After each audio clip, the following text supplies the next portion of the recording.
سلام رفقا، من رضا رفیعی هستم و امروز میخوایم درباره یکی از مهمترین مفاهیم فارکس با هم صحبت کنیم. مفاهیمی که باید قبل از شروع به کار توی بازار فارکس حتما بدونیم، مثل پیپ، مثل اسپرد، مثل لورج. اگه تازه وارد هستی و تازه وارد بازار فارکس شدی، میخوای بدونی که این اصطلاحات چی هستن، حتما تا آخر این ویدیو با من همراه باش. اولین چیزی که باید بدونید مفهوم پیپ هست.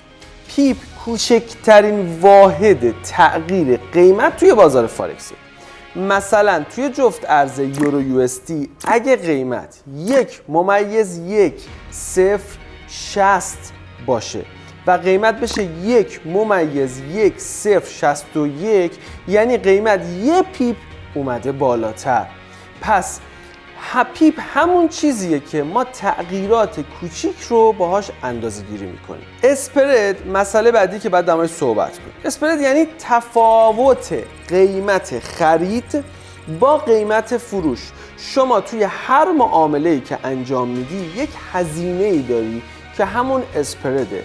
مثلا وقتی میخوای جفت ارز یورو یو اس دی رو خریداری بکنی، بین قیمت خرید و فروش یه فاصله ای داره که اون فاصله رو شما باید هزینه‌ای که بپردازید در تمام صرافی های دنیا، حتی در ایران، در شما مثلا ترکیه رفته باشید دیدین این موضوع رو، میان دو تا قیمت برای دلار، دو تا قیمت می‌نویسن، میگن آقا یه قیمت خرید دارن یه قیمت فروش دارن، فاصله این دوتا قیمت بهش میگن اسپرد. اون هزینه شماست، یعنی از شما ارزونتر میخرن و به شما یه مقدار گرونتر میفروشن، فاصله این میشه اسپرد. لورج یکی از جذاب ترین چیزاییه که تو بازار فارکس میتونی ازش استفاده بکنی.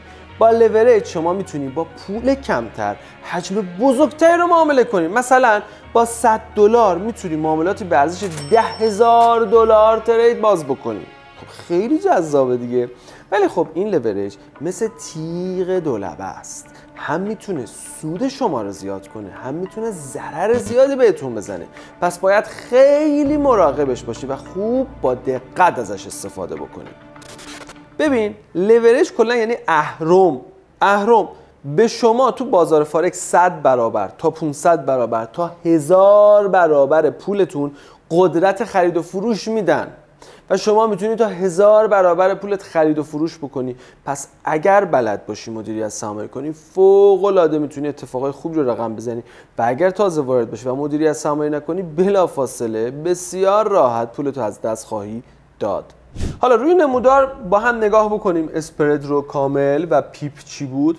ببینید این عددهایی که الان اینجا داره تکون میخوره، این قیمت طلای جهانیه که داریم با هم نگاه میکنیم. خب الان در 2644 ممیز 95 بود که هی داره بالا پایین میره. این تغییراتی که داره اتفاق میفته، هر یک دونه عددی که داره بالا پایین میشه یک پیپ به حساب میاد. ما یک واحد کوچکتر از پیپ هم داریم، بهش میگیم پیپت، البته که باز خب 1/10 پیپ، حالا خیلی لازم نیست بدونید، همه اکثرا با هم پیپ کار میکنن. خب پس این عددی که داره بالا پایین میشه دائم داره یه پیپ نوسان میکنه و شما این خط خاکستری و این خط قرمز رنگ فاصله این دوتا قیمت خرید و فروشه. یعنی من اگر الان خرید انجام بدم روی خط قرمز برای من پوزیشن باز میکنه و اگر اوردر فروش انجام بدم روی خط خاکستری برای من انجام میده. حالا برای که ببینید حتی من میتونم الان اینجا با یک حجم خیلی کم این کار انجام بدم. ببینید من الان اینجا اوردر بای رو میزنم براتون، این بای، این سل، بذارید بهتر ببینید اینجا. من اینجا ببینید بای رو میزنم. خب یک تلاری داد. خب من الان اینجا بای رو میزنم، ببین اینجا خرید، دیدی روی این قرمزه. اوکی.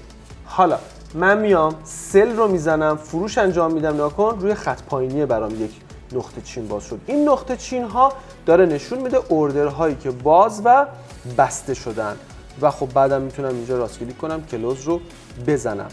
اگر شما متا تریدر بعدن کار بکنید، یک قسمتی داره کراس اوور، میتونید حالا از این سمت بالا انتخاب بکنید کراس هیره کراس هیر رو مثلا من از اینجا تا اینجا اندازه بگیرم، میبینید یک عددی روش نوشته به نام پوینت، مثلا نوشته 207 پوینت. این 207 پوینت همون 207 پیپه که میتونی توی قسمت پیپ در نظر داشته باشی.